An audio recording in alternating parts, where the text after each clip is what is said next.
Hello and welcome to DFS Coach Talk. I am Joe Sarvati, affectionately known as Coach, and I am joined by the one and only Mr. Gundacker himself. And we are here to tackle a really excellent Friday, March 11th slate, 10 games. Fired up, Gundacker. How are you, sir? You doing well? Yeah. I'm enjoying life today. We got baseball back. We had entertaining two games. Even the blowout for once was entertaining, thanks to the crowd heroics and the Kevin Durant. When Kevin Durant is inspired, I don't think there's many people on this planet that can keep up. Incredible. Yeah, it's great. And we got baseball back, like you mentioned. That's awesome to hear. April 7th, we're kicking that off, or for throwing out the first pitch, whatever we want to say there. So fun stuff, good stuff for the DFS world. Keeps us motoring and busy. So great to have you with us. We're going to go through this slate. We're going to try to keep it short enough that everybody can catch it, get their early lineup set, contest, get everything set in there and ready to go for a good day. We both got busy days going throughout. Certainly you can join us here at Coach Talk. Say it, Coach Talk, easy for me to say. Go to dfscoachtalk.com. You can sign up there. We have as little as a 3-day pass for $10. You can join us today. Get that Friday, Saturday, Sunday. We got all of our PGA action with the Awesome Players Championship going. And then obviously tons of NBA action. Big slate, a Friday at 10 games. They followed up with 7 games on Saturday. So we got all kinds of action, Gun. So let's get at it, man. No messing around here. No reason to have to go too deep into the pleasantries because we're ready to make some money, get some winners to our people. That's what we're about. So we've got one 7 o'clock game. And again, Draftkings and Fanduel have the full 10-game slate. Yahoo, only 9 games. On Fridays, they like to skip that first game when it's a single, and just to get everybody up to speed with that. So the first game on the slate, Minnesota against Orlando. We have Minnesota favored by 7, a big fat 233. Very, very interesting game, but we do need some news, Gun. Anthony Edwards and Jaron Vanderbilt, along with Taurean Prince and Jordan McLaughlin, all 4 questionable. So that affects that rotation a lot. So hopefully we'll get that news. We know we will before lock for the slate because it's the first game. Only Jonathan Isaac remains out for Orlando. Game set wise, first night of a back-to-back for Minnesota, island game for Orlando. 2 very fast teams, 2nd and 10th in pace. Minnesota's been just buzzing up and down the floor the last few weeks. They've really been playing at the fastest pace, even faster than number 1 Houston, but they're both, get up and down the court, little Olay defense, and then get back down there and score. Defensively, Minnesota's actually been decent. They're 12th in defensive efficiency. Orlando down at 21.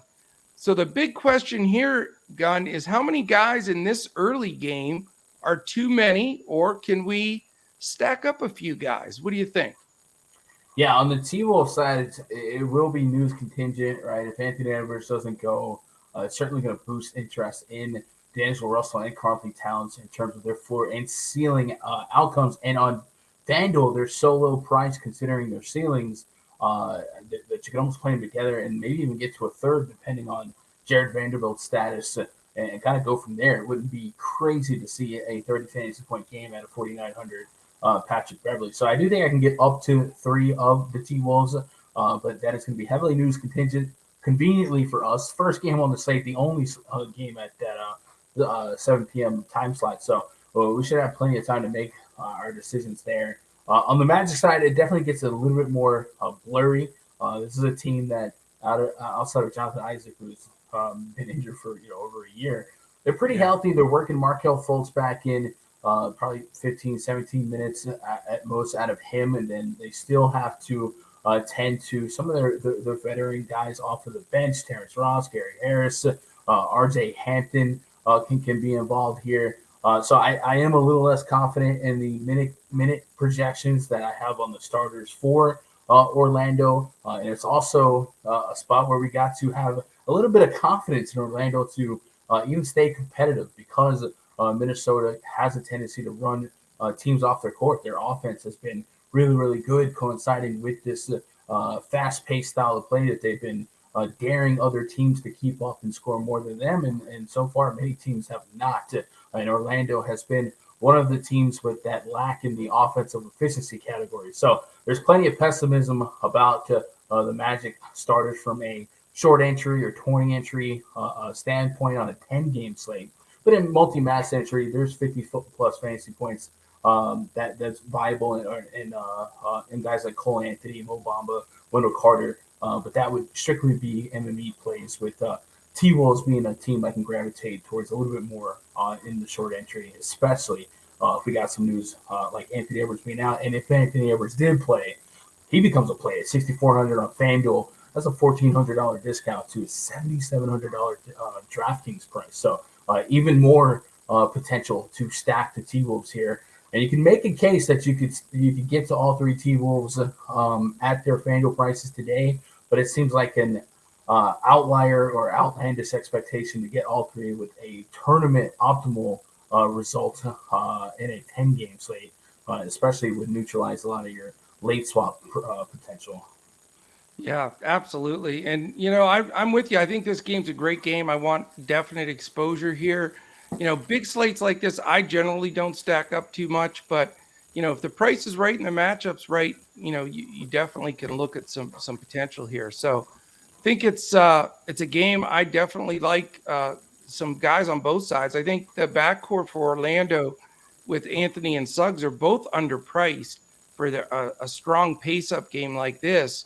So they're both in play for me. And then I need the news on the Minnesota side. I'm hoping Edwards and Vanderbilt sit, because, that really makes Karl Anthony Towns much more playable to me. It also brings, a couple of these other guys in play. D'Angelo Russell would be a terrific play. And, I think it would be hard to get away even from a Jaden McDaniels in a situation like that. So we'll have that news certainly before lock. And some of these guys, I could see myself with as much as 2v2, which is very unusual for me, but I like the pace. I like the game set, and I think this is going to be a good one to have some exposure to. So hopefully early on, Gun, we'll see the Gundacker and Coach Talk symbols up there at the top of the board. Wouldn't that be cool? I'd rather it be later on. Exactly. Well, maybe both. That's what I'm trying to say. Both. Yeah. All right, we've got 2 7:30 games, man. This one's not as much fun for me, but we'll see if you have anybody that stands out to you in this one. The first 7:30 games, the Clippers and Hawks. We've got Atlanta favored by 6. It's a 228.5 total, so not bad at all. No injuries at all for Atlanta, which is unusual to see, but it is getting more and more common, thank goodness, post-COVID stuff. But for the Clippers, Covington joins their list of out guys with George, Leonard, Powell, and Preston. So this game really, I don't know, man. I just don't like the feel of it for that decent total that it does have. You've got two teams below average in pace at 18 and 21. You do have a decent defensive team in the Clippers that have maintained that top 10 throughout the season, even without their studs, Paul George and Kawhi Leonard. They're 8th, but Atlanta's defense does really struggle. They're 27th and just have not been able to put the pieces together defensively, but their rotation is a lot bigger. So do you like anybody here, Gunn? Because I just looked at this game wanting to try to find some guys that I liked, and I just could not feel comfortable. Yeah, like would be a stretch. Obviously, Trae Young would probably be the first guy off the bench for me if I had to line everybody up in the gym. I would draft Trae Young. I think he has the highest ceiling, not only in this game, but he does have a range of outcomes where he's one of the highest scorers on the slate. So that dog will hunt if he gets there, around 10K on both FanDuel and DK. Past that, it's pretty wide open. The Hawks having a clean sheet of injuries kind of like the Magic here. They can be pretty wide in the rotation. Guys off the bench, guys like Lou Williams, Danilo Gallinari, Bogdan Bogdanovic, DeLon Wright, Okongwu's been playing some center minutes and eating at Capella, maybe Collins extra minutes. So it can get pretty diverse pretty quickly. In a 10-game slate, we do like to prioritize minute projections because there's going to be plenty of minutes to be played tonight, and probably some safer and softer landing spots. But Trae Young's at the top here. If you told me John Collins was likely to play over 30 minutes than under 30 minutes, I would say this is one of the cheaper price points we've seen on him on both FanDuel and DK. And right now I put him at 28 minutes. I might tweak that tomorrow, or later today, tighten the screws a little bit, get to about 30 fantasy point projection, and maybe even grow from there. But it's past Trae Young like is a tough word. Reggie Jackson would probably be the guy in the Clippers I would have with the highest floor to ceiling ratio. It's coming off a 30 real point game. We know he's going to likely lead the team in usage whenever he's on the court. With the Hawks and their inequities on defense and their bottom 5 defensive rating, there's definitely a path to success against them in terms of fantasy points, and it has been through the point guard position. So Reggie could find some holes in that already bad defense, and on the season it's been with opposing point guards. We do not feel warm and fuzzy on an 8-4 price tag on a 10-game slate. But if he starts you off with 30 real points, maybe crazier things have happened. But past that, we talked about Marcus Morris. We know Robert Covington, maybe he's stretching out to 30-plus minutes. But how often are we going to get truly can't-miss outcomes from guys like Marcus Morris, Nick Batum? Yeah, Terrence Mann can pop here and there, but you throw Luke Kennard in the mix, Amir Coffey. It becomes tough to predict, and they've been very variable game to game. So I'm probably not going to get to a lot of Clippers with a high level of confidence, and then you can probably get me in the streets with a little bit of Trae Young and hope that the bulk of the rest of the slate's going to soak up a lot more of my personal ownership. Yeah, no, I'm with you, man. This game, I feel like I should have more interest, but I am so sick and tired of these Clippers. It's unbelievable what terrible games they'll throw in. Coffee, Batum, Kennard, man. I mean, you take a shot on these guys and they just completely, do nothing. So I have zero trust in those guys. I think Jackson's a little pricey. That's the only thing that bothers me there. If I went to anybody, Gun, I'd go Marcus Morris just because I think his price is very fair and he does produce generally when he gets the minutes. So, he'd be the guy I'd lean towards that side, but I am not fired up about the Clippers. Trae Young is certainly very playable. His price at 10-1, very fair. He certainly could have a monster game if it stays close throughout. But I do respect the Clippers D. It's again, it's been top 10 all season for a reason. So just not 100% sold, but I could see Young sneaking in there. But you bring up a good point on John Collins. I've got him down for 31 minutes in my projection model, which makes him very playable at that price. I think he's mispriced because he missed a series of like 3 games there or whatever. I think the price hasn't caught up yet. But if he does get north of 30 minutes at that price, he could definitely make a lineup or two for me for sure. All right, man. Second 7:30 game. We're going to dive right in. We're keeping this train moving.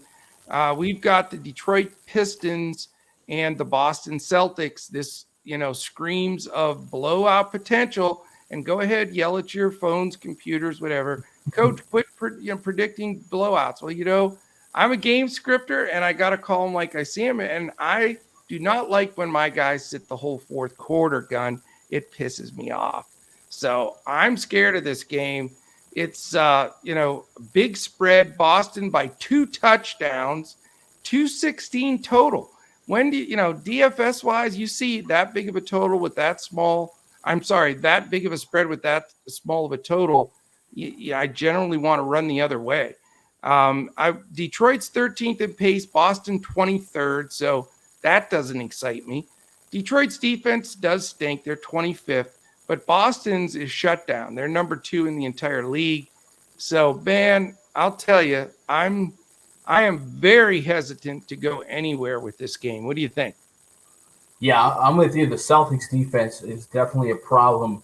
While the rest of the league has kind of created and followed this path to win by scoring 130, the Celtics have really been going against the grain and exercising full-on team defense and exchanging a Schroeder for a Derek White. It's just in almost a robbery for their style of play. So against a team like the Pistons that on the season have been one of the worst offensive collectively, certainly feels like we should agree with this game being more lopsided than not, which is unfortunate because unlike some of these two prior games we've already discussed that have high totals, but we don't feel great about their minute projections.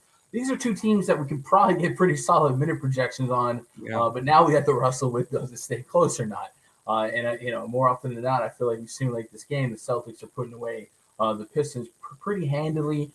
If we did, give the Celtics a little play down case of the Fridays, I think Tatum and Brown are the two guys I chase for ceiling. Since February 1st of this year, Jaylen Brown has had a 28% overall usage rate. Jason Tatum, 32%. Both those guys over a point per minute, with Tatum being 1.3 fantasy points per minute. And then Marcus Smart's been right about a fantasy point per minute with a 26% assist rate. So maybe we keep Marcus Smart in mind for some price fix assist prop if it starts low. But I'm in agreement with you. And it would be hashtag DFS. The other night, Isaiah Stewart got injured. He's going to miss some time. And like I said, they're without a couple guys like Ham Diallo, Frank Jackson, Killian Hayes that elongates the minute projection for these Pistons starters that, in a different setting would make me want to target them for 35 minutes a piece. Right. 35 minutes against the Boston Celtics doesn't really sound that lucrative to me. So I'll probably get some dabs of some Celtics here. Not running to the Pistons, but it would be hashtag DFS for Marvin Bagley to blow up this game after his big foul trouble the other night as a chalky starting center. Yep. Bagley never disappoints DFS players, does he? Bag alert. Yeah, I don't know. But there the Pistons are kind of just like a bunch of usage guys that could intertwine night to night. The price wise, I'm not seeing a ton of ceiling individually on 6Ks, 5Ks, and the Cade Cunningham 8Ks. The guy that maybe would be like a crazy stretch in like a smaller slate, Corey Joseph might have an opportunity for 30 plus minutes because of no Killian Hayes, Ham Diallo, guys like that. But he's never really a high motor guy anyway in terms of per minute production. And in this setting, he's probably going to be last on the team in per minute production. But yeah, that's a different slate and a different timeline. Probably not tonight. That's exactly the way I see it. And with Diallo, Hayes, Jackson, Magruder out, that's 4 guard rotations. So it makes you want to play Cunningham. It makes you want to think about Joseph, because of just the minutes and but then you look at that Boston defense, man, and it's Marcus Smart and Brown and Tatum, the company, and the way they're playing, man, it's a huge risk. But, I can understand. I wouldn't argue with anybody from going with one of the Detroit backcourt guys or with Bagley again. I get it. I mean, there's Stewart is out. So, you can go there, but you got to really, you're rolling the dice because, you don't know how soon this blows out, if it, and what, effect that's going to have. But I guess, a small interest in Cunningham, if you're playing a bunch of GPPs, you could get a ceiling game from Corey Joseph. He's had 40 some fantasy points in the past. I mean, he could be a 10X guy, or he could do, 10 points for you. So it's a risky proposition, but with those guys out, it is interesting. I like your point on Marcus Smart. I think everybody was thinking, well, Derek White, when he came to town in that trade at the All-Star break there, that Smart would lose some minutes. I think it lit a little flame for Marcus, saying, wait just a minute here. I'm the starting guy. And he has played better, but I don't know. I don't see myself getting up to the Brown Tatum duo either way. I know they're both awesome, but they take from each other, and I don't think they'll get full minutes here. So I don't have a lot of interest in this one. I am going to be tempted, I guarantee you, as the day goes on, though, for a Cade Cunningham play. But talk me off the cliff on that one. Is Cade Cunningham a bad play, or am I starting to lean the wrong direction? Nah, I mean, sometimes game surprises you. Sometimes teams will sleep on a team that they're supposed to completely destroy. And if there is a guy that's likely going to lead the team in use, this is a guy like Cade Cunningham. I was looking up fouls per 36 yesterday. Cade Cunningham is up there when it comes to getting in foul trouble. So if he did cross pass with like a Jaylen Brown a little bit, maybe that would be a way we could talk ourselves off of that ledge. You look at his last 2 games, he's gotten a hit to 5,000. I think I just let the Celtics defense push me towards another near 8K guy being a better play on a 10-game slate. But I understand why we would want to. Heck, I in my mind, I'm even thinking some revenge Kelly Olynyk under 5K if Bagley wants to repeat some foul trouble, or if we do get that garbage fourth quarter and Olynyk goes out there and just goes lights out. And he can do it. We've seen Kelly O do it, step up. I'm sure he'll get a little bit of ownership here and there. People love Kelly O in DFS, It's hilarious.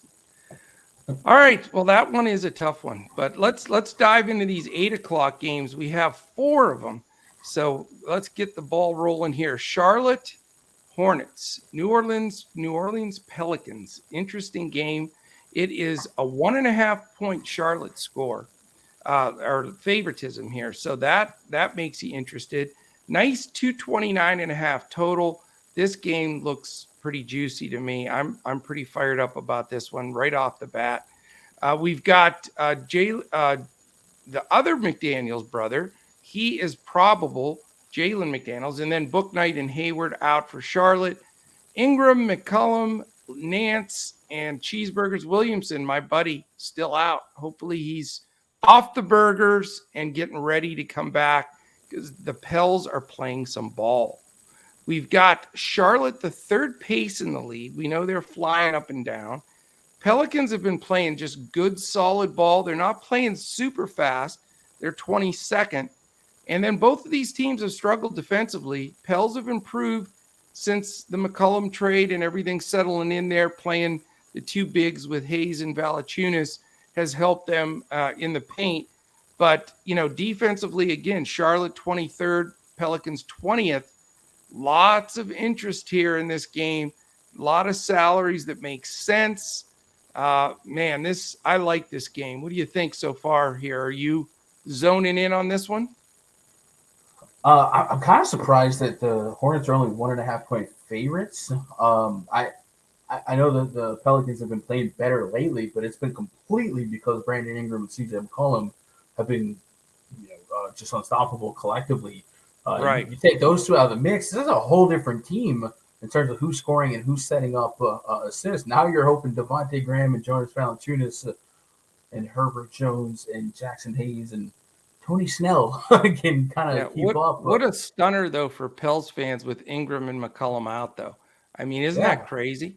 It's completely unfortunate, but if I was setting the lines here, and I know the Hornets have been in a skid lately. Kyrie Irving essentially beat them almost single-handedly in that last outing, but man, this is a high, and then now that we have a little bit more sample, Kyrie and KD going into Philly last night doing what they did, but this is the Pelicans. The Pelicans are not the Nets, so maybe this 1.5-point spread is a little too generous for Pelicans' sake, unless Vegas has some intel that I'm missing out on. But I bet you this line goes off at about 4. I definitely would assume some movement. What I would say is we start next man upping, and maybe me and my boy Josh, we got a thing called Narrative Friday. Devontae Graham now gets an opportunity to lead this Pelicans team, probably against his former team, the Charlotte Hornets. That's right. He's really cheap on both sides, 4,300. So could we get to a vintage 30 fantasy point game? A lot of implied value here in a very soft matchup on paper in terms of fantasy viability up against the Charlotte Hornets. And then Jonas Valanciunas is probably going to have north of 30% usage rate against this Hornets front court. When you look at DBP and let most fantasy points allowed tell the story from position by position, Charlotte Hornets have clearly been the most susceptible to big games from opposing centers all year. So now if you take Ingram and McCollum out of the mix, a sub AKJ Val, it wasn't that long ago this season where AKJ Val was a problem. Yeah. I can certainly look his way for 50 fantasy points, and if not more tonight, if we're going to buy into this game being super competitive at a 1-point spread.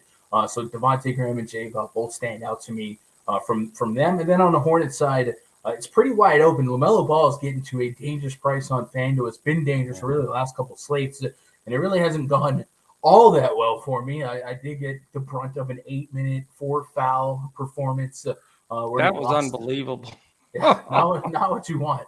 But in this spot, we start putting them in spots where we expect games to be a little bit more competitive. Maybe the 30 minutes turns into 33 minutes, but by hook or by crook, seems like game to game, he's not always built in for 35, 36 minutes. But sometimes if he's having a cleaner game, a stronger game, they'll leave him out there a little bit longer, a little bit stronger. Him, Terry Rozier, Miles Bridges, all these guys have grown to a price point where I don't believe they coincide all that smoothly, even introducing guys like Kelly Oubre and Montrezl Harrell. So I do set some player groups and correlations in my optimizer. Yeah. And it usually just will be something like LaMelo Ball, Rozier, Bridges in a group. Never use more than 2 of these guys because I still want up to 3 Hornets, usually game to game, but it doesn't really correlate well to expect all 3 of those guys to have ceiling output. So I'll probably have a similar type of rule to follow today, putting X amount of guys and capping X of this group and this group. So it does sound like a good game to target. I'm pessimistic on the Pelicans' potential to keep it close, but Vegas knows more than Gundacker, and I'll let the salaries of Devontae Graham and Jonas Valanciunas really fill up a lot of my lineups. And I would assume, Coach, that Devontae Graham's going to pick up a lot of ownership, and so is Shea Val. So this might be 2 of the more trendy approaches on a 10-game slate, and maybe it would be a little lucrative to go the opposite way because of how many options there are. Sometimes ownership does get coagulated in the obvious spots, and the spots that are a little less obvious tend to go overlooked. Hence, Jokic 30% owned last night on the 2-game slate, stuff like that. But pre-flop, it looks pretty good. Yeah, I'm a little nervous on the Devontae Graham call, and I think he's going to get a lot of ownership. But they love that Jose Alvarado kid. I remember the the first podcast we did, I think, was like Alvarado's first game that he was going to get in there, and you were giving him some praise, and I thought he played terrific. So I'm just concerned that they split minutes a little bit. That's my only thing. But I do think Graham will be fairly popular, but Alvarado might be a sneaky little play too. I agree with you on Joe Val. I think he'll be sort of chalky because he's all of his numbers are going to jump way up. But the fear with him always is foul trouble, and he is one of the leaders in committing offensive fouls because he's going to bully in there. And the Hornets are athletic inside. They're going to have a real aggressive Plumlee banging up against them. I just wish I could feel more comfortable. I do think Joe Val's a good play, but if he's super chalky, I may go, different spot. Jackson Hayes is actually a decent play at his price. I think, he should see a little increase in usage with, the 2 main guys from the team being out. One guy I'll say not to play, though, please don't play Tony Snell if you're listening. Do not do it. I know he's probably going to knock down 3 or 4 threes, whatever, but you're not a Tony Snell guy, are you, Gun? Are there Tony Snell guys? I mean, I guess there has to be. He's in the league and he's been in the league. But yeah, he almost had another Tony Snell game. I know he's pretty famous for 30 minutes, no peripheral, no stats. 0. Well, yeah. Against Orlando, his only accrued stat outside of 2 steals was 1 rebound. So yeah, he tends to just go out there and get some cardio in, which helps us narrow down opposing usage. But his redeeming quality is chucking some threes. So now that we've said that against a soft matchup like the Charlotte Hornets, he's probably going to set like a 3-point record now that we're killing him. But you can have him. I hope people play him because I'm not going to play him. But Herb Jones is another guy. I've loved Herb. And he when they had all those guys out, he was really like the second option some games, and he came through as a rookie. But, he's shifted way down the list now with obviously McCollum and Ingram when he, being healthy and being back. But Herb's not a bad punt either. He certainly could put up a 7-8x game easily. So definitely going to consider some of the Pels side. But I am super tempted to take LaMelo Ball because here's the thing. I agree with you. The price is a little too high. There is some risk. A ton of people got burned by that insane 8-minute game with all the fouls. But I think this is a perfect situation for him to just have one of his ballistic kind of games. I don't think Graham or Alvarado are a good defensive matchup for him at all. I like the pace in this game. I think because he's so expensive and has drifted up, I think his ownership will stay somewhat lower than it normally has been. So I'm very tempted by him. I think he could be one of my pay up guys, if you will, that fits this very well. And I wouldn't mind going with a second Hornet here either. Rozier being a little expensive, but I'd go more towards either Miles Bridges or even a value play in PJ Washington. PJ only 5'2" on DraftKings. He's been getting monster minutes since he's been inserted in that starting lineup the last couple of weeks. And he generally produces. Now, he's another guy that can get in foul trouble, but he's going to be a little quick for Jackson Hayes. I mean, remember they play those two centers. PJ can go out there and knock down a bunch of threes when he gets hot. So I think he might be a good guy to look at there. And then they do have Harrell and Oubre off the bench, but I think, Ball and Washington are my initial targets here, I believe. And then coming back, get a little play on the other side with the Pels here, either a pay up to Joe Val or go the cheap route with the Jones or Hayes. But I definitely want exposure in this one, Gun. Yeah, this definitely could be one of the games I target for stackability. And I do think 3 Pelicans can get optimal. You mentioned Herbert Jones, the people that just look at the recent games and just focus on minutes played. They may not put context to it. First of all, like I said, you can't overstress the fact there's no Ingram and no CJ McCollum. But Herbert Jones was the victim of fouling out in less than 30 minutes last game. And then the game prior against the Grizzlies, they lost the fourth quarter. So it's very reasonable to suspect Herbert Jones is likely in line for 33-plus minutes should the game stay competitive. And looking ahead to the way this lineup shakes out, I would not be surprised if Jones was second or third in shot attempts. And against the Charlotte Hornets, that could definitely be fruitful at under 5K on both FanDuel and DraftKings. So I currently have him projected for over 30 fantasy points on both sites, and that's huge at that price. And I have him in 38 minutes. I might be a little bit crazy over the top there, but he's their best perimeter defender too. I think he's going to get the minutes. Yeah, I agree. And he's just got to stay out of foul trouble. Yeah, hopefully. This next game is really a head scratcher for me, and it's with Dirk and being a Mavs fan, they got absolutely waxed last game, and then yesterday being in Houston watching that incredible game against the Lakers where they dropped 19 in overtime. You don't see that very often. The place was going nuts. I'll tell you, Houston is fired up for this team, and they're 17-49, but I think they're seeing the hope here with Jalen Green, especially, and Porter, all these young guys. Christopher played great.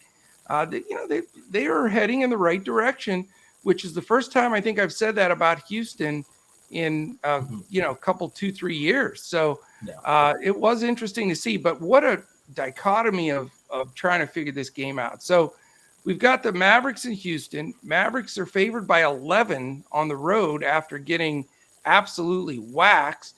It's a 225.5 total.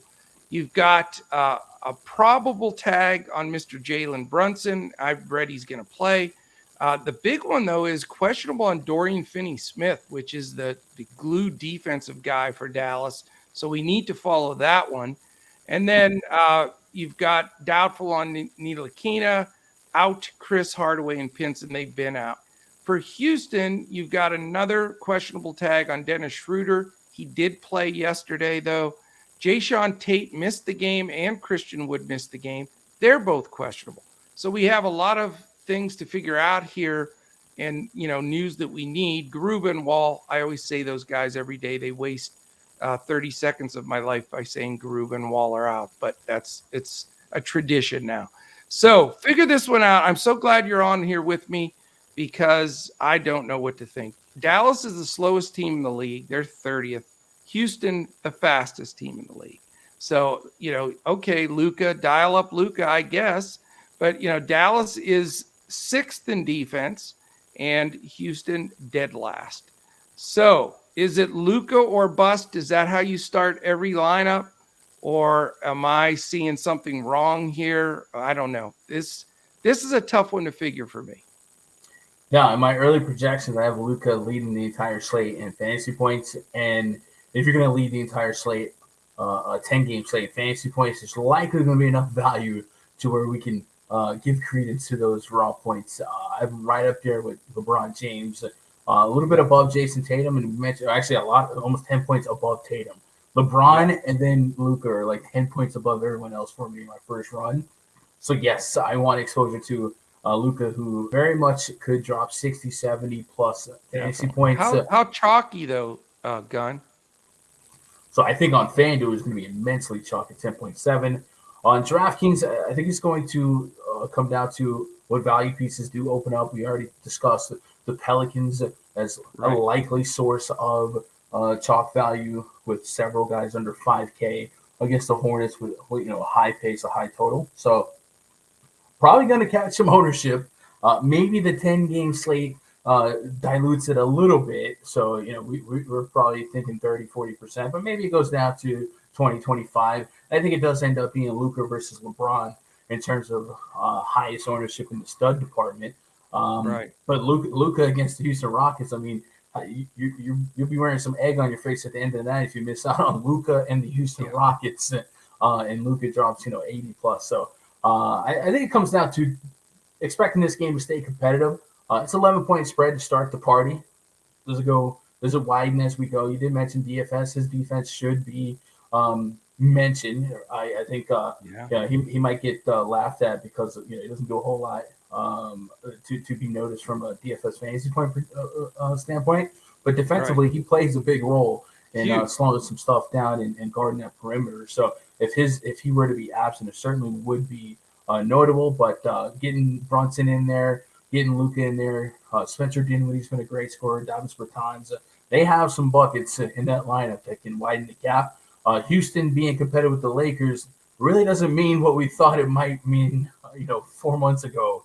So I can't really overvalue that game. And they did that without Christian Wood, Jayshawn Tate. If they get those guys back in the mix, the Rockets become really, really hard to read. If we lose one or the other and we get an opportunity to play Şengün a little bit more, sign me up for that. But he's earned a new price point, 5,200 on FanDuel, 6,200 on DK. So the Rockets are certainly the more volatile side to predict. Like, we know we're going to get the Mavericks. It's likely Luka and move on.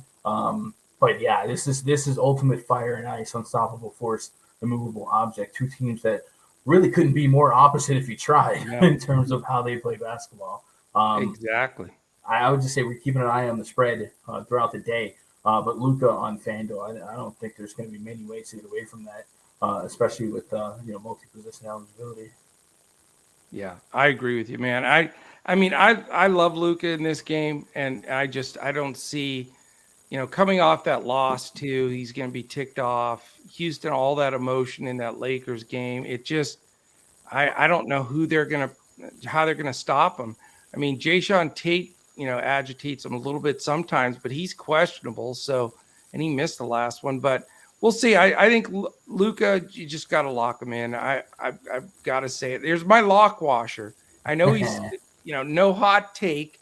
He's $1 million, but he's my lock washer. I mean, it just fits perfectly. And even as a chalk blocker, especially on FanDuel, I mean, if he, like you said, if he drops 75, 80 and you don't have him, good luck catching up. So I feel comfortable there. I'm not thrilled about the rest of the Dallas options though. I think Dinwiddie's priced and Brunson are priced a little high for the fact that they're now splitting some of that usage that sort of really took the luster off Brunson when Dinwiddie joined the gang. Bullock hasn't been able to drop it in the lake, so I wouldn't touch him. And, all those other guys are just bit pieces. I mean, it's really coming down to just Luka and just not a whole lot more for this club. But as far as the Houston side goes, it's strictly, completely newsworthy for me. If Christian Wood sits again, Gun, I'm going to play Şengün. I don't care that he's up to 6'2", because he can play. And the Mavs don't stop bigs very well. And he's the kind of big that muscles in and, double, bonus in the bag. But if Wood plays, that spoils the whole strategy there, because obviously that's going to take a lot away from him. But I'll tell you what, I have been so impressed, and I've said it on for about the last week. Jalen Green, man. Yes. Oh, he has decided this is his team.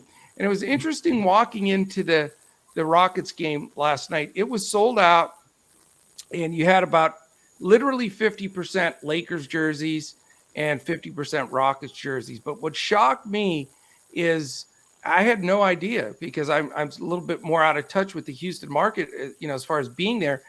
A lot of the jerseys were Jalen Green jerseys. So even though not many people have heard that much about him, he was a second pick and all that, but they are really behind this guy. And something happened about 5-6 games ago. The light switch turned, and you could just see he said, "This is my team," and he is the alpha now on that squad. He is Porter even, was giving the ball up to him, which I think was a struggle. Those two trying to position who was going to be the main guy for most of the season, and Gordon certainly has succumbed to letting Green go. So until his price fully adjusts, I'm going to keep playing the dude. I know Dallas's defense is really good, but this kid is playing with a confidence level right now, and coming off a game like that where he hit all those shots to beat the Lakers, I'm going to ride that train until he's priced out. So, Luka followed up on the other side. Hopefully Wood's out with Şengün. And I'm going to take that Jalen Green bus all the way to green money-wise. You know what I'm saying? No, I agree with that. Green's definitely – I know they have most improved player award year over year, but if they've had a first half to second half improved player on the second side of the All-Star break, Jalen Green definitely has his name in the hat in consideration. But yeah, Houston's just been a team that we can target a lot. I would also keep one nugget in the back of your mind here, and that's going to be Dwight Powell. I know it's crazy, but hear me out. They have been without Marquise Chris. I guess Kleybaugh's back in the mix, but I do like him in these pace-up spots. And if we lose DFS and Kleybaugh has to play more four, Dwight Powell could play closer to 30 minutes than 20 minutes, and in a pace-up spot could be more peripherals to get to. I think he would have been closer to 30 minutes in that Utah game, but he was in foul trouble. He fouled out against Sacramento, got 28 minutes in that one, and that last game being a complete, utter blowout. So we're looking for some sneaky value. Maybe it's more of a Draftkings play, because we don't usually want to surrender a center spot wholly. But I definitely would keep an eye on him if we lose DFS in this one and Kleybaugh has to start at the 4. I think there could be some extended run for Powell in the front court. And historically, I've liked him in some of the pace-up matchups. But, I'm with you on Jalen Green. The kid's looking like he's evolving. And I don't know what he did in the All-Star break, but it worked. Something triggered something there. I mean, it's like a different guy, but I got to love it. Very good, very sharp. Okay, let's go to this next 8 o'clock game. We're getting there, man. We only have 4 games remaining, 5 games. No, we're still a long ways away. Never mind. Knicks, 8 o'clock against the Grizzlies. This also an interesting game. Not exactly, a target game for DFS, but we're going to look at it. We've got the Knicks with Obi Toppin, questionable, Grimes, Noel, and Rose out.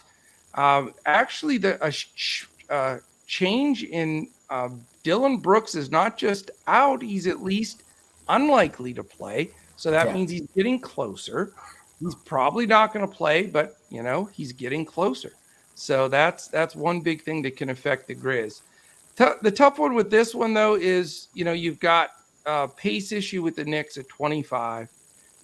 Yes, Memphis is playing fast at 4th, but it's hard to get a real good pace going against the Knicks. And you got two good defenses. The Knicks, as bad as they are, 10 games below 500, or 11th in the league. Defensively, we know the Grizz have turned it on. About a month into the season, have been in the top 10 all year.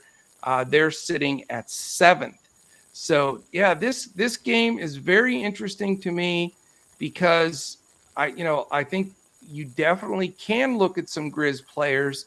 But, my question to you would be, how much does that grinding sort of Knicks style of ball affect wanting to pay up for a Ja Morant or even go mid-level, with a Desmond Bain or Steven Adams? Does that deter you, or are you still looking at the Grizz?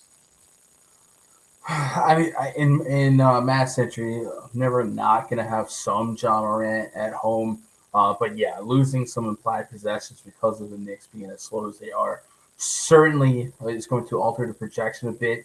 And with Luka Doncic being what he on FanDuel, Luka's 10-7 and Ja's 10-1. That's a $600 stone's throw. Doesn't make sense. I'll be able to go and get Luka in a more implied matchup for a spread that's kind of similar, just a couple points. So in the 1v1, I'm always going to land Luka over Ja here. It just makes too much sense metrically. The Knicks have been playing a little bit better. They're passing the eye test. RJ Barrett, Julius Randle kind of taking over, playing more minutes, especially RJ Barrett hitting that second gear as they moved on from Kemba Walker, what the freak? Walker. Michael Walker. Michael Walker, you got baseball. Walker. Yeah, so I think it'll be interesting to see if the Knicks do keep this one close. So we just mentioned what the Knicks were able to do to top 2 defense in the Dallas Mavericks, right? So, but maybe they are playing spoiler on this exhausting road trip. Right? It feels like they haven't been in the Garden in quite some time, right. And even in back against the wall spots,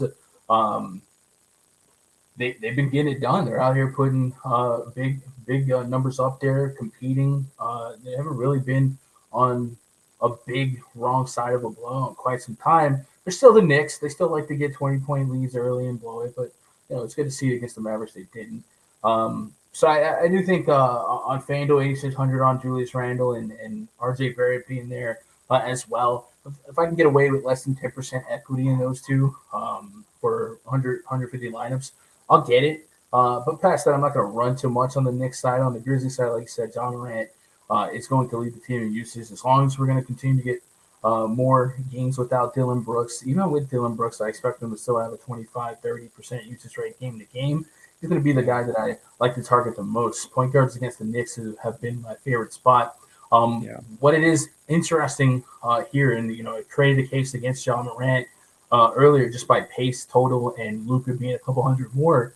Ja Morant is also going to get a lot of his points in the paint, likes to run to the rack. And the Knicks don't really surrender much in the paint. They're actually one of the teams that restrict points in the paint. So if Ja Morant can't parlay those trips to the paint into fouls, this is going to be a hard matchup to get shots over the elongated hands of a Mitchell Robinson and a Julius Randle. Knicks allow the 3rd fewest points in the paint in the league behind Miami and Boston. So just incredible company. And unless, like I said, Ja Morant can turn some of that into free throws, which, for a guy who leads the league in guard points or shot attempts in the paint, and his free throws are just kind of okay here and there, 8, 10 a game. So I think it's easy to justify Luka over Ja Morant for 600 more on the 10-game slate. There's just going to be enough salary savings to accomplish that. So generally, I think I'm going to be kind of low in this game, just based on prices, pace, and everything in between. But I think it is worth watching the Knicks as they close out this road trip and see if RJ Barrett and Julius Randle can make another statement game against teams where it doesn't matter because it's Western Conference, but it is feathers in the cap being able to go out there and take a game against the Mavs, and if they can come and get one against the Grizzlies, that's easier said than done. I don't know that many people that can beat the Mavs and Grizzlies in back-to-back games. Yeah, this game to me, I mean, first of all, you read my notes on John Morant. That was my point exactly is, he still wheels and deals in the paint, more than anybody in the league. And the Knicks are stingy down there, with Mitch Robb blocking everything, Julius Randle, even Taj Gibson off the bench still as a force in the paint, and doesn't let stuff up easily. So I don't see how, it's hard for me to justify the same price basically for Ja that Luka has with playing the worst defense and fastest pace in the league. So it just, I don't see how you can really play Luka and Ja. I mean, you really scrapping at that point. So I just don't feel comfortable in this game. It really, the Knicks, I don't know if they can put two games in a row together like that. And they did grind the Mavs down to a halt pretty much in that last game. I think they had 77 was their final total.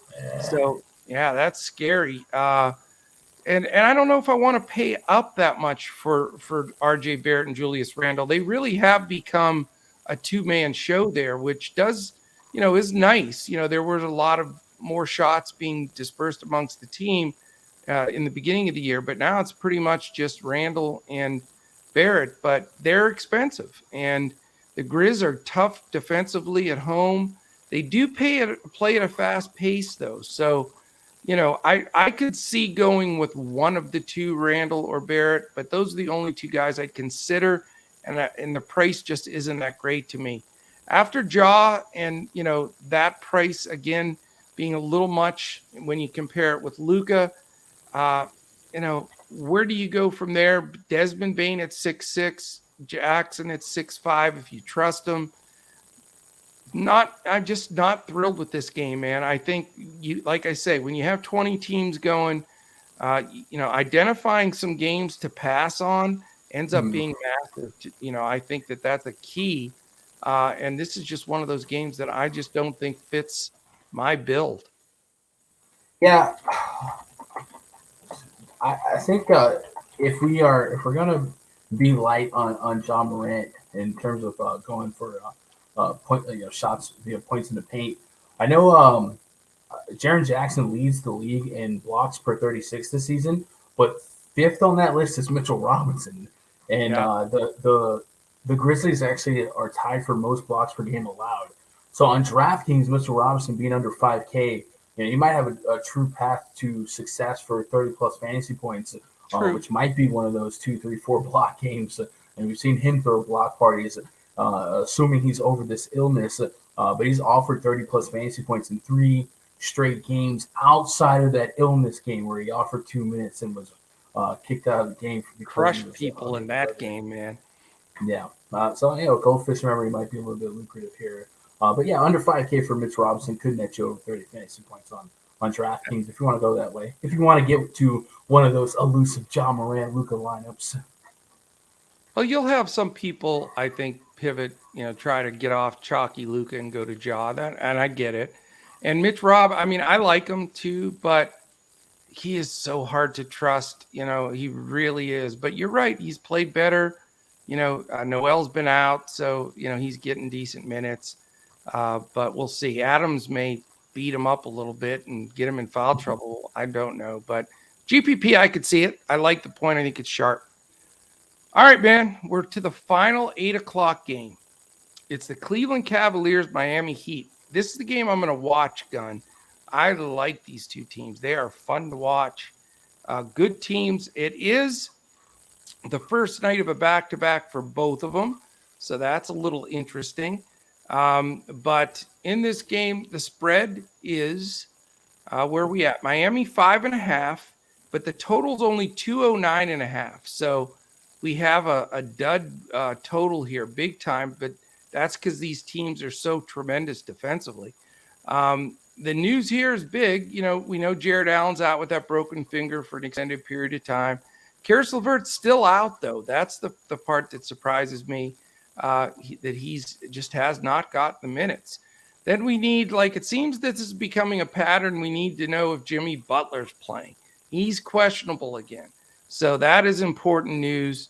And really his backup, Caleb Martin, is questionable as well. Markieff Morris still out forever since the Joker snapped his spine in a few spots. But interesting game here. I guess the bottom line is, as good as these teams are, you've got the 26th and 29th pace and the 4th and 5th best defense.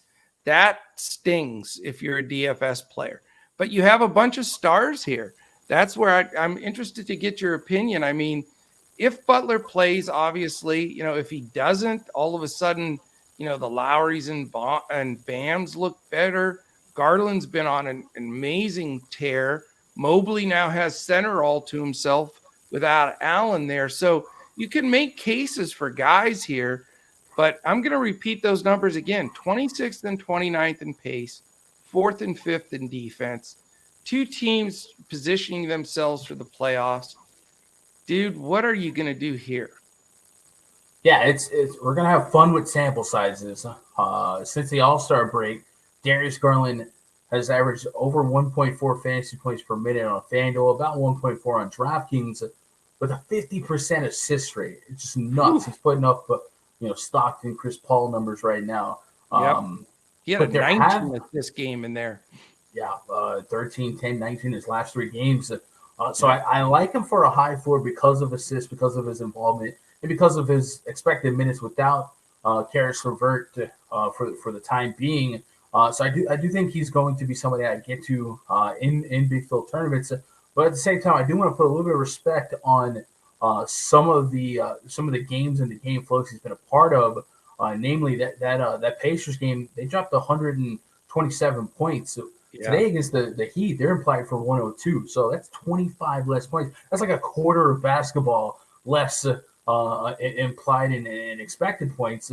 Then the game prior against Philadelphia, he played all of the minutes, 43 of them.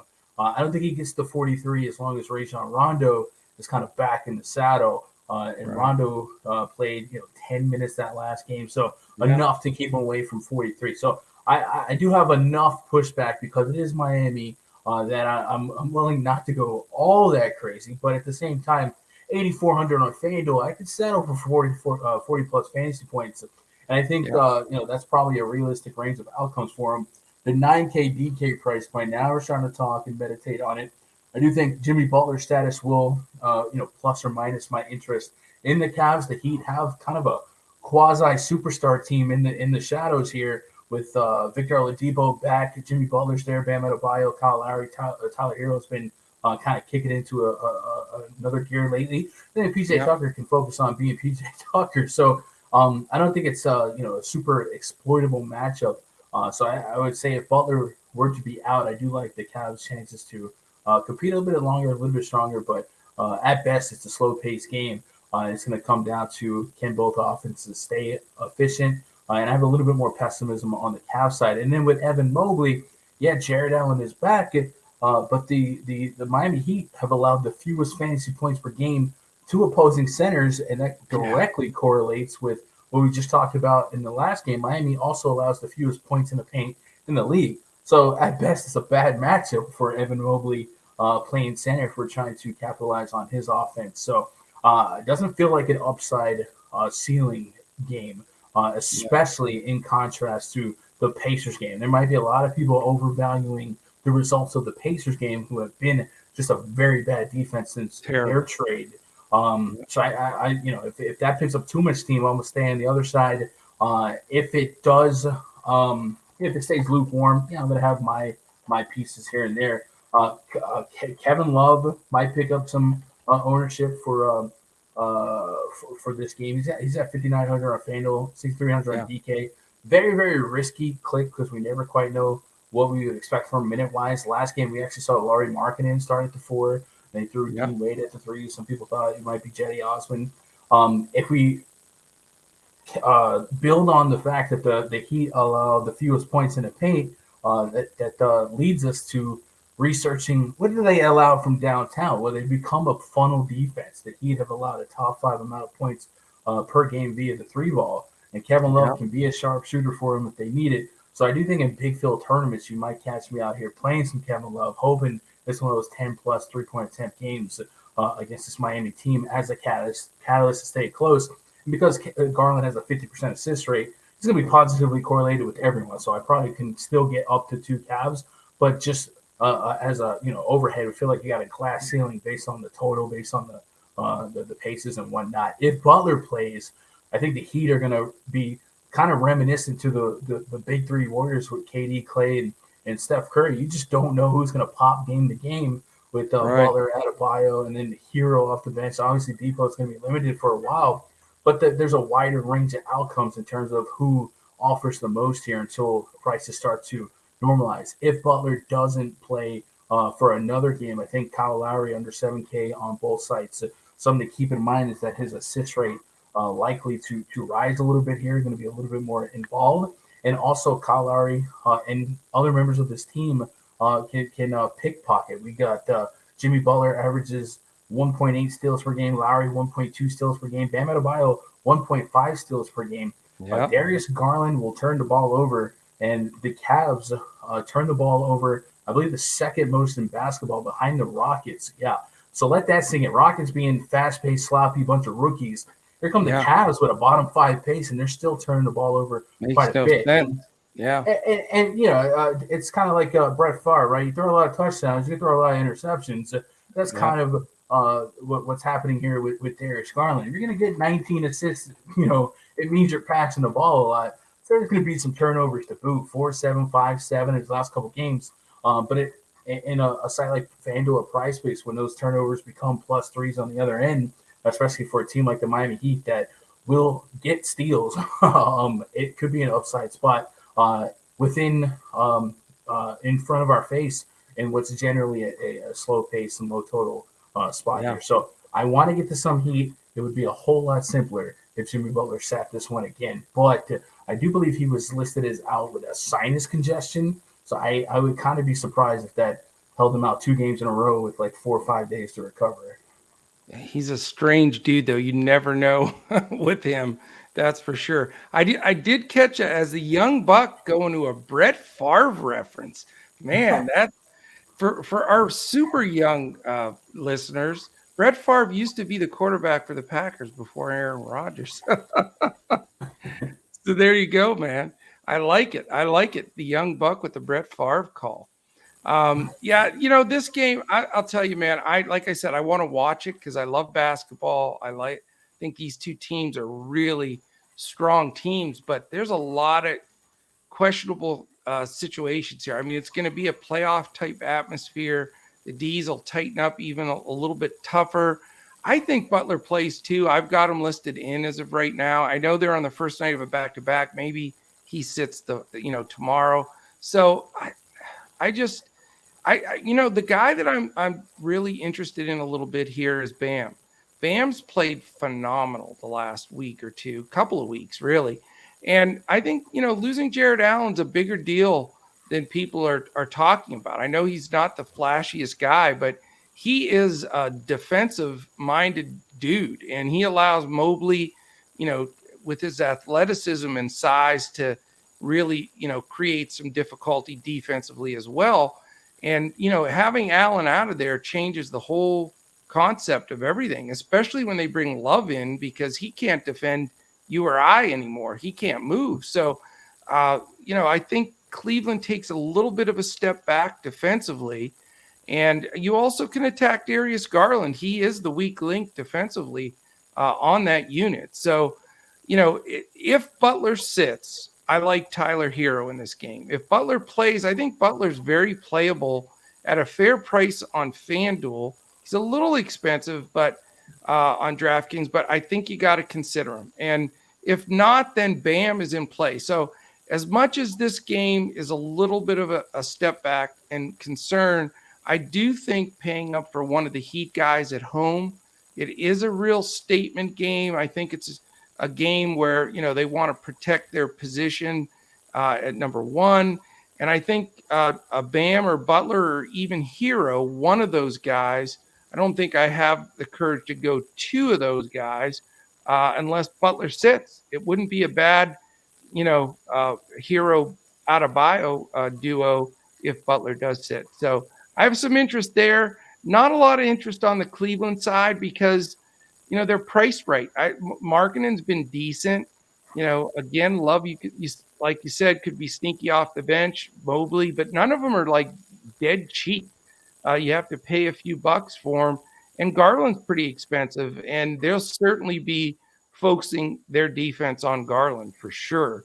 There's no question about it. But hey, Garland's been somewhat unguardable lately, but Miami's certainly going to try to slow him down. So a really good game, a fun game, and I'll have some Heat exposure probably in this one. Yeah, I think that's a fair approach. All right, we have 3 games left, Gun. I know we're going long here, but hey, you know what? You got 2 guys here that like to talk the game. They like to break it down for you. So hopefully our listeners are getting things done when they're listening to us, getting ready for this slate. But I do want to say real quickly, if you're looking for us on Twitter, you can catch us all at DFS Coach Talk. I am at Joe Sarvadi, JoeSarvadi. Where can they find you on Twitter, Gun? Twitter.com/Gundacker. There you go. Simple enough. And on YouTube? YouTube.com/Gundacker. Yeah, That's it. A pretty unique name, man. I'm able to get it pretty easily with all these mediums out there. That is awesome. And we're DFS Coach Talk on YouTube. Obviously, check us both out. We've got we're posting pods and live streams every day. So we would love to have you check us out. I think the combination of the way we both break down games gives you 2 good looks at really getting that initial build in for sure. And then if you want to join us, again, Friday's our best day to join the Coach Talk family. Go to dfscoachtalk.com and grab that 3-day for $10. Check us out over the weekend with all these awesome sports going. All right, here we go, buddy. 3 games left, an 8:30, a 9, and a 10:30, all spread out to finish the slate up. The first one is 8:30, Utah Jazz, San Antonio Spurs. Utah is going to be without Bogdanovich, who's been firing the ball pretty well recently, but he's out. For the Spurs, guy that hasn't played very much, K-Cock is probable, but Keita, Bates, Jop, and Josh Primo don't look like they're going to go. They are doubtful, and Primo's been looking better. Romeo Langford still hasn't made his debut. So a lot of these regular rotations are in for both teams. It is also the first night of a back-to-back for both of these squads. So that is something that we have to be aware of, especially with Pop in the mix. You never know what he's going to do.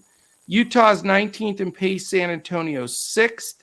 Utah 9th defensively, San Antonio 19th. So sort of one of those games like I think is going to get lost in the shuffle because it just sounds like a boring, non-interesting game. You've got Utah favored by 7, but this total's decent. It's 230.5. You can't really shake a stick at that. And then you've got your another superstar point guard. And another option, if you don't go with Luka or Ja, it's DeJounte Murray, who seems to be the darling of DFS. So I don't even know where to start with this game. Like I say, it seems like the forgotten game in the mix. But, we may be able to pluck out a couple of good plays here. Does anybody stand out to you? Yeah. So first I want to talk about a concept that I don't know that the concept itself gets slept on. But the Jazz, when you just isolate metrics overall, they look like a slow pace, good defense, great offense, and they don't get that Denver treatment where Denver plays better because of the altitude and the home road splits for Denver is something I've been watching ever since I started. Utah kind of the same thing, man. People sleep on Utah's altitude. They can be up to 6K in the air as well. And I think in maybe correlated to this is Utah's home numbers tend to look better than their road numbers. This season, the Utah Jazz have a defensive efficiency of 112.5 on the road versus 109.2 at home.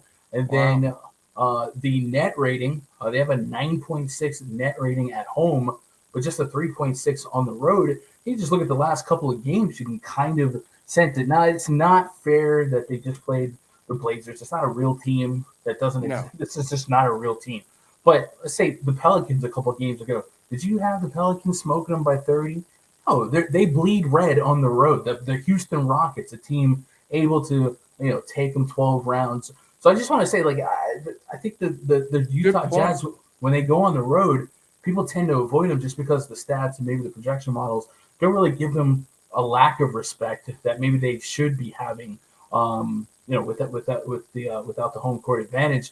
And then you mentioned Bojan Bogdanovic being out. He's certainly somebody that could be 20 real points for them. A game that they have to find a way to replace is going to be Daniel House, Rudy Gay, somebody like that. So I kind of like the thought of perhaps a lower-owned DeJounte Murray just because of the sticker value of the Utah Jazz and, getting to that price range on DeJounte Murray, that is literally Luka Doncic on FanDuel, right? So pretty much the same price. And on DK, I think a lot of people just find a way to turn that money into a down payment on Luka Doncic. So I do think it's very potentially a very lucrative thought to get those guys in tournaments just because they'll get discounted ownership when we have seen DeJounte drop 60, 70 all year long, all year strong. So that's kind of the tournament mind in me wanting to justify continuing to play DeJounte Murray and copious amounts of it. And then if we're going to have a way for this game to stay closer in this game to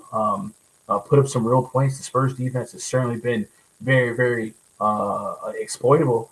Donovan Mitchell has found himself all the way down to 8,200 on FanDuel, 8,600 on DK. He was just 9K a game or 2 games ago. So you wouldn't have to stretch your salary that much to get a positively correlated DeJounte versus Donovan Mitchell lineup together.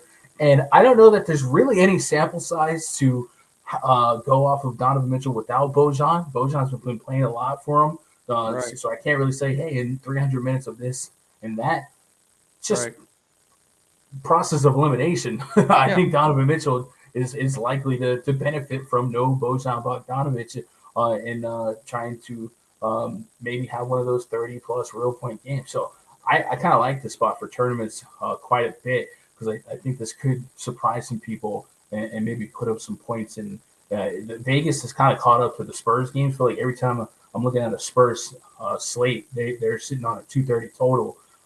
So yeah, I like this game quite a bit. And we're right there at 230, so it's very, very attackable. And 7.5 might be, it's probably appropriate, but it might be on the generous side considering the Jazz's road antics as of late. Yeah, no, great points, and I agree with you totally on the Jazz. I've said that for a long time, and a lot of times on top of that, Gun, you'll see teams go on that somewhat West Coast spin, and they'll play Utah and Denver in the same, a series of games on the road and have to deal with both altitudes. So, you're right. Those stats get jilted and a little bit off. So I like that point. I think Donovan Mitchell's in a great spot. I think his price is right. I think I think he'll do well against the Spurs. The Spurs have played way faster the second half than they did the first half. I don't know what, Pop's got him, let's run and gun here, which is super unusual for Pop, but he's got him moving. So I think Mitchell, is the guy on the Utah side that I'm interested in if I can fit his salary in. Daniel House, it's tempting. He's 3K dead min. He makes, gets you to that second pay up guy. Super risky, with Clarkson and such and Trent Force and stuff off the bench. But I think House gets minutes. I've got him in the upper 20s. Am I crazy to think I can use Daniel House in a cash game? I mean, probably. I don't know. I guess I would feel better once we know for sure that's likely going to be house, and I would probably assume it would be. Looking at, let's see, Risky. Yeah, I mean it's Daniel House, but I think we've seen Daniel House kind of surprise us. But in that last game, in that I guess He first can game, score yeah, buckets. We know Daniel that. House was the first off the bench for Bojan in the first quarter. So yeah, I guess this Right. next matchup for Daniel House, I would guess there's still a range of outcome for like Rudy Gay to get extended minutes, maybe a little revenge on him. But yeah, I guess it would be House. So if you got a 25 plus minute as a projection for Daniel House, I certainly think there's crazier things. And then they picked up NEW from that Pelicans trade. They only used them in the complete and utter blowout there for the end of that Blazers game. But Snyder's had a couple days to kind of think about what he wants to do here with this rotation without Bojan, and sounds like they're going to have to play without Bojan for a little bit. He's got a bruised right leg, so he might miss a couple games. Yeah. It's going to be interesting. I'm going to certainly be looking for all the coach speak and beat writer news I can, but man, it makes sense. House is a vet. He knows how to score the ball, and it gets me that avenue. If he gets 28 minutes, like I have him projected for, I'll take that at 3K because I can get that second stud in. But again, there's risk involved. And then, Mitchell, like I say, if I could get to him price-wise, I will. I don't know. I mean, I love DeJounte Murray. Don't get me wrong. It's just this slate, man, with the point guards and the pricing. And I just don't know if I can get there.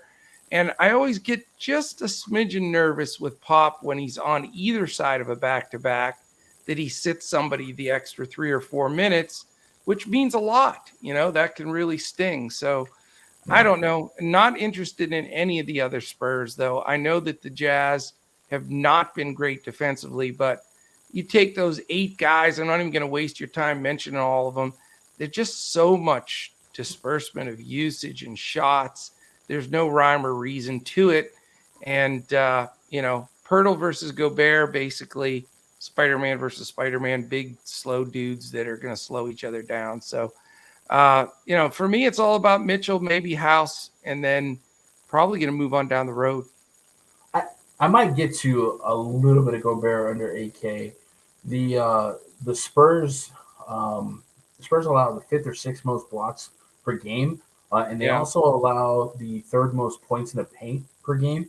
Now Gobert is not a guy that typically takes more than 5 to 8 shots. No. But with Bojan out, Bojan could be 10 to 20 shots, and they find a path that's working in the paint against the Spurs. They might just build on it. And of course, if Gobert has one of those big block games, certainly not outside the realm of possibility for him to get you a 50 fantasy point game. We've seen him do that against Houston, 2 games against San Antonio this season, and he's averaging 29 minutes per game with 43 fantasy points on Draftkings.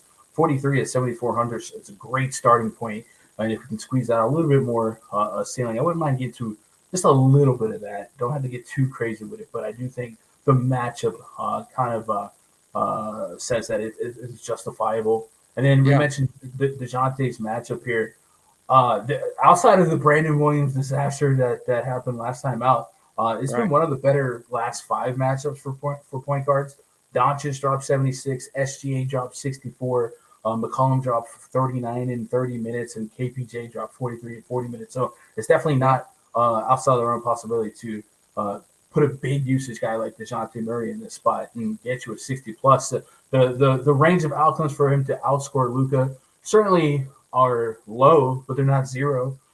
It's like the odds of you getting killed by a cow are low, but never 0. So I'm afraid of cows. No, I'm just kidding. I don't mind some DeJounte. If I open up ownership projections and DeJounte's sitting at single digits, man, I'm going to be there for some leverage. I think you're going to have people that are going to really try to pivot off of Luka and go to DeJounte because, I mean, he has been solid as hell. You can't go wrong with him in any stretch. Gobert, though, his price is right. I get that.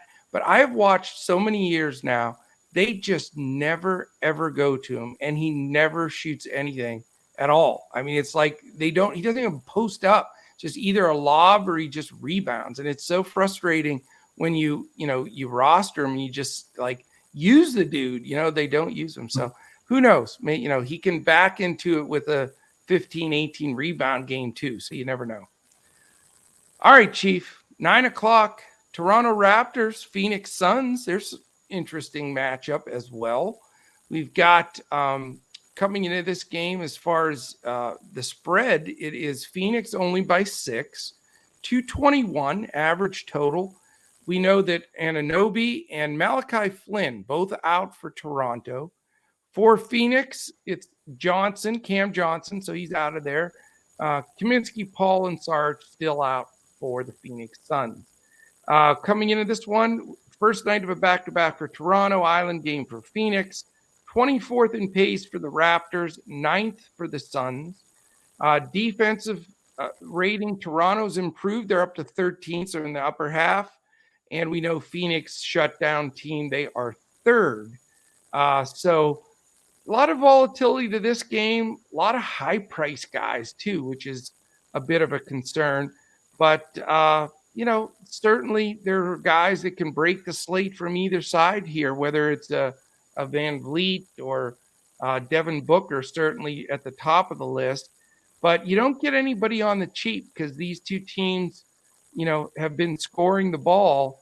And games in Phoenix, they clamp down a bit. So definitely some volatility here, trying to find some properly priced guys that fit. And there's not just a whole big laundry list of guys here that I'm racing to because I don't want to pay up some of these prices. But is anybody standing out to you? Yeah, I think individually you can just say that Devin Booker is a little too cheap on DraftKings. If he was 10K today, if he was 10K, no one would argue with it. It makes a lot of sense for no Chris Paul and then no Cameron Johnson. And Cameron Johnson can be 13 to 20 points off the bench for them as well. Then, of course, no Chris Paul. This season, without Chris Paul on the court, with Devin Booker on the court, Devin Booker's been 1.3 fantasy points per minute with a very elevated usage rate. Cameron Payne being back in the mix, or some of that sample size without like a DeAndre and stuff like that. But generally, we can feel safe in assuming that Devin Booker is going to likely lead the team in usage. And without Cameron Johnson, and really just the way that their minute rotation is set, Devin Booker probably leads the team in minutes outside of maybe McCall Bridges. So I think 8,900 does leave some meat on the bone for a ceiling game out of Devin Booker, something like we just saw at Miami where they put the boots to Miami. Miami was without Jimmy Butler, so we got to give them a little bit of lackluster, but they were without Chris Paul. So it's it was kind of all fair in love and war. In that game, Devin Booker didn't play like the final 2 or 3 minutes, so that 33 minutes played could have been a 35, 36. So I do think DraftKings price on Devin Booker can net us a ceiling worth having, and it's probably a little too cheap. On FanDuel, I think they got it right at 10.3K. Certainly, a little closer to Luka, where I think Luka was undershot, but it's still more of a thought process to get to 10.3K Devin Booker without double bonuses, without 3-point bonuses, without with the turnover tax and stuff like that. So I do think Devin Booker on DK. Cameron Payne's worked its way almost to 7K. Really need 40 plus on this slate to feel like I'm getting a bargain. And then same with DeAndre Ayton. I think Ayton could get a 40 plus fantasy point game here and there, but I don't feel very confident in that. And I don't know that just a little over 40 isn't probably one of the more ceiling ranges of outcomes today. So I think Devin Booker is probably the bulk of my exposure to the Suns today. And then the Raptors, without Anunoby, without Malachi Flynn, that's a team with very, very tight rotational minutes if games are being competitive. Fred VanVleet recently returning to the lineup without a true backup could sit at 35 minutes and go from there. And then Gary Trent, Scotty Barnes, Siakam, all guys that I got for big minutes. Siakam with a $1,200 reprieve from his FanDuel price to his DK price, DK 93, FanDuel 81. So all those guys in a vacuum certainly make sense. I would probably cap to no more than like 2 Raptors, and even then I'd probably probably only want to have a sprinkle of like one Raptor here, one Raptor there, because it does seem likely that somebody in this game that plays 37 minutes is going to make a difference in a lineup. So I will get to a little bit of it, but no warm and fuzzies here, and I'm also not stunned if the Raptors way away from home succumb to the Suns that have been really good without Paul, without Booker. They're just like a really good team, and at home they've been that much better. And Raptors aren't 100%. Yeah, absolutely. It's Van Vliet could be a super sneaky play, Gun, because he's been out. His price is fair. That low eights, and the bottom line is if he's a go with no backups and with Nurse the way he plays guys, if he gets 36, 37 minutes, he could be fantastic in this game. People forget what a great defender Chris Paul is defensively. He's just an irritant, and not having him in there, you're not going to get that same level of defense from that backcourt, whether it be Payne, Booker, Holiday, Shamet. None of those guys can defend anywhere near what Chris Paul does. So I'd love to slide Van Vliet in there, real sneaky at low ownership. I think he could be really dangerous. The other Raptors are just priced a little too high for me. Trent at 6'6", Barnes 7'5", Pascal, Siakam at 9'3", just a little bit high. Yes, they'll all get big minutes, but it's in Phoenix. Phoenix is great defensively, so not really looking to go that direction. I will say, I'm not on Booker in this game. Scotty Barnes has been defending shooting guards at small forwards like a maniac. He is playing the best player from the other team. He is going to be a future first-team All-NBA defensive player. He's a rookie, and he's taken on these guys. So his length, I think, can really bother Booker. Yes, Booker will get some extra shots, especially with Cam out and some different guys. So I get that, but I think that at that price, I'm going to go elsewhere just because I really do respect Barnes' defense, and Toronto has been defending better in the last couple of weeks. For Phoenix, it's tough because that price on Payne is ridiculous to me. I think it's jumped up so quickly. And then, Mikal Bridges can get you there, but he's so inconsistent, with big games and just average games. So Bridges is a consideration. You can go cheaper even with Crowder, has the potential. Those shots have to go somewhere, and maybe some of them fall to Bridges or Crowder in that spot. Haven't had confidence in Ayton lately just because it seems like they just don't extend them. They have such an adept backup in JaVale McGee and even a third backup in Bismack Biyombo that they don't push him. I think they have a huge lead. They know that he's, a big lumbering dude. Keep him fresh. I like the strategy for Monty Williams. He doesn't push Ayton hard. And, it's great for them, but terrible for DFS guys trying to get that extra punch out of Ayton here. So not really crazy about there either. So a couple of strategic plays here. I'm going to talk myself more and more into this Fred Van Vliet low-owned sneaky play. I think he fits here really well. Yeah, that all makes sense. I want to have a stronger read on Ayton's involvement. We've seen some games where they don't get to Biyombo and just use McGee, but then a lot of those games are without Devin Booker the last couple games. So not quite sure if Biyombo's in just due to foul trouble here and there. But lately it seems like they're more susceptible to Ayton and then only McGee, which also doesn't make sense because they gave Biyombo that contract. But yeah, I get the pessimism there. But I'm with you on Payne. Payne probably was overcorrected in price due to a couple of slates where everyone was out and he was just doing it all.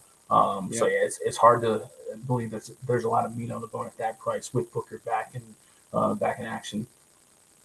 Yeah, I agree. All right, man, we're down to the last game, believe it or not. This marathon preparation. Just listen to this, everybody, and you're going to be set. It's going to be Takedown City. Gundacker himself guarantees it.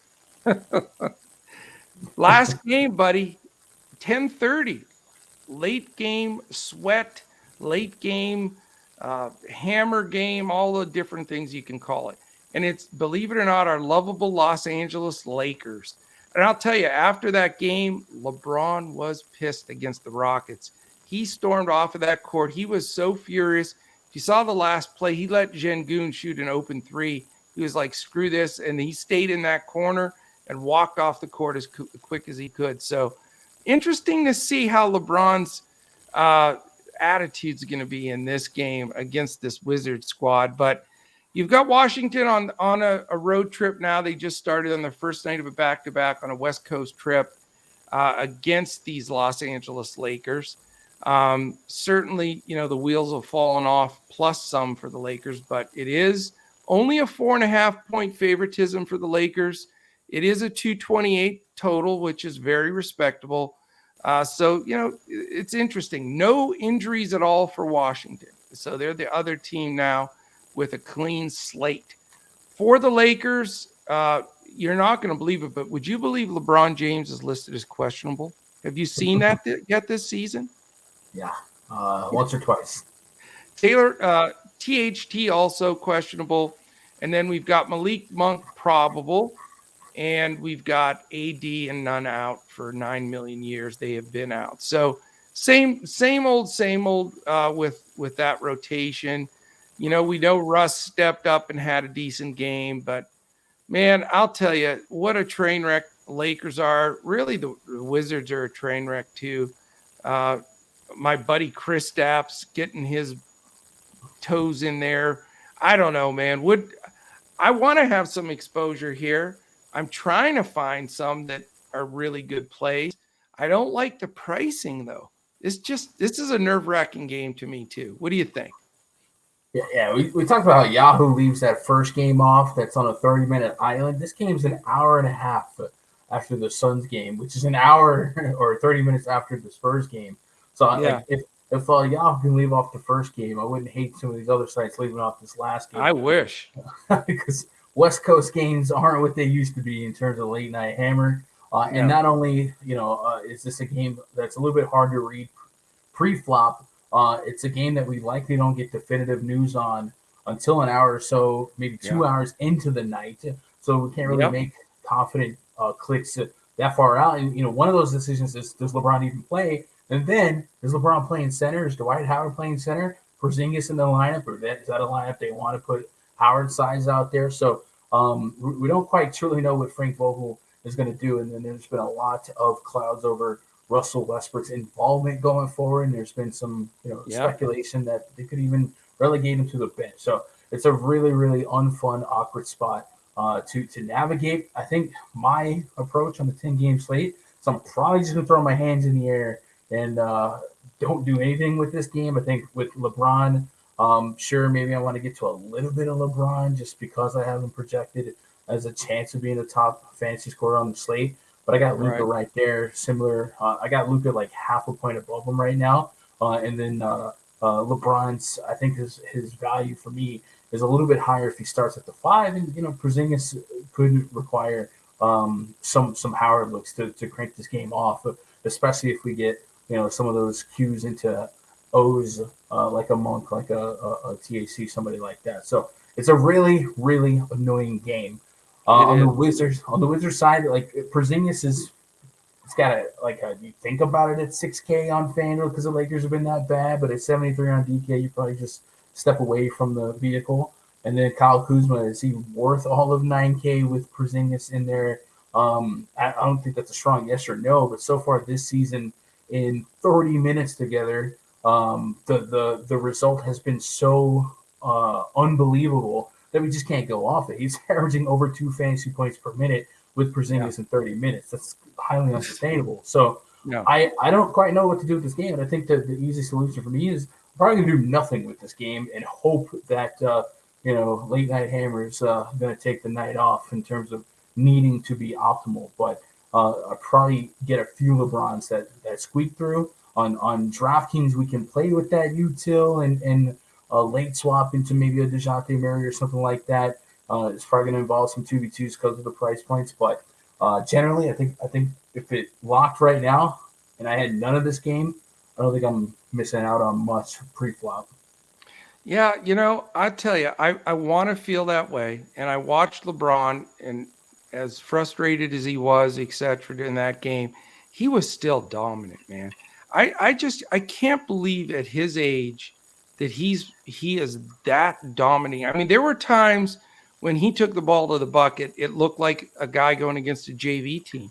I mean, it was like, is this really still happening? I mean, I saw LeBron play through the years. I saw him as an AAU player in sixth grade in Western PA when he was in Ohio, and just he's always looked so much better than everybody else. And I just seeing him in person last night, I thought, I cannot believe this man for this many years has played at this level. So I say all that to say this: if he starts at the 5 and Porzingis starts at the 5 for Washington, he will eat Porzingis for lunch, dinner, and a late night snack. So I am really tempted here, Gun. I know it's massively risky because number one, if he's a late scratch, you're screwed because it's by far the late game.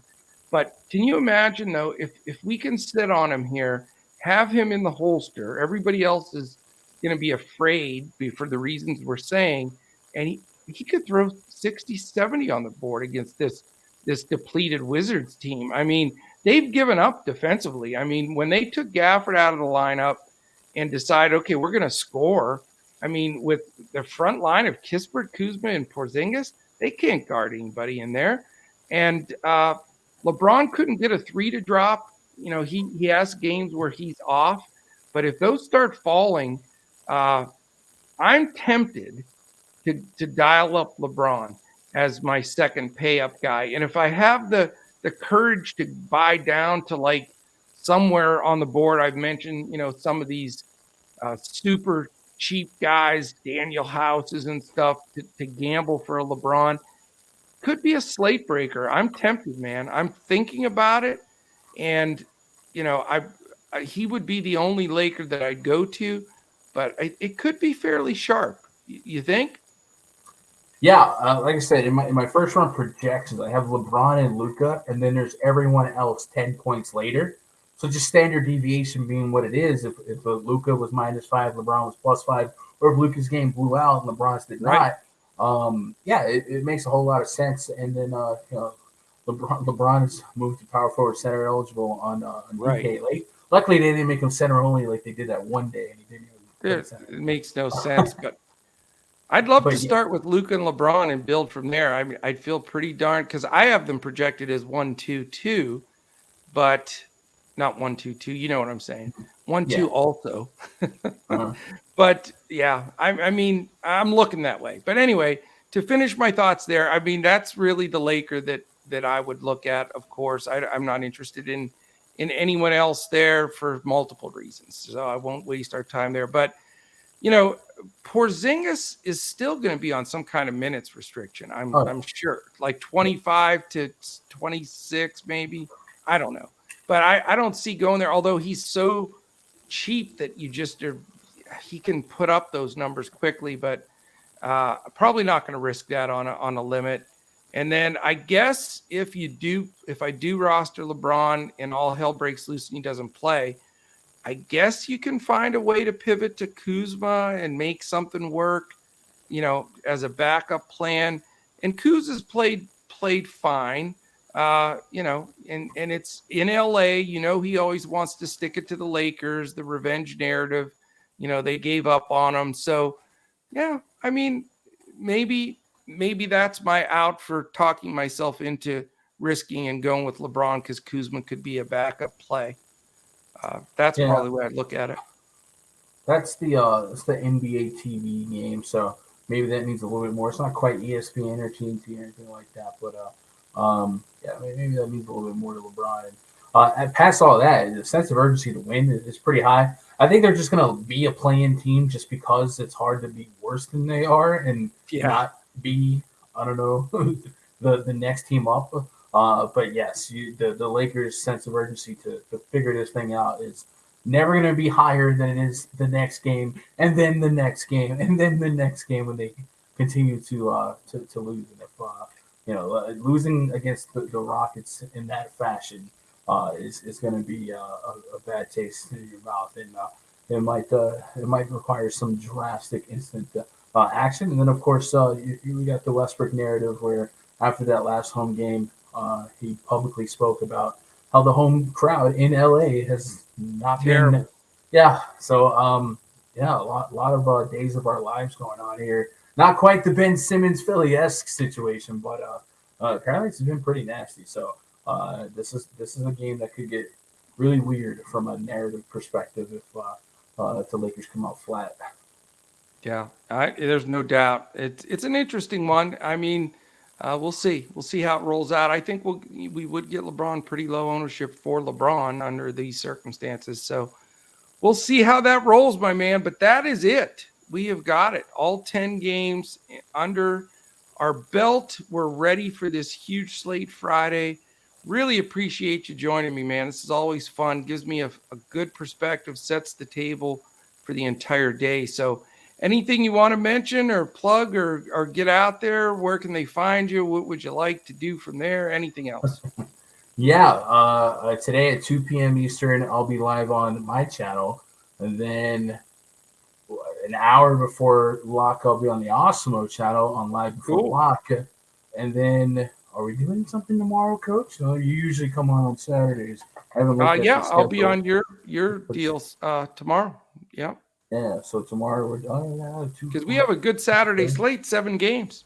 Yeah, 7 games, some fun games on that. So tomorrow, yeah, they go hang out with us live and interact with chat. So yeah, come on over. Sounds fun, man. We'll do it.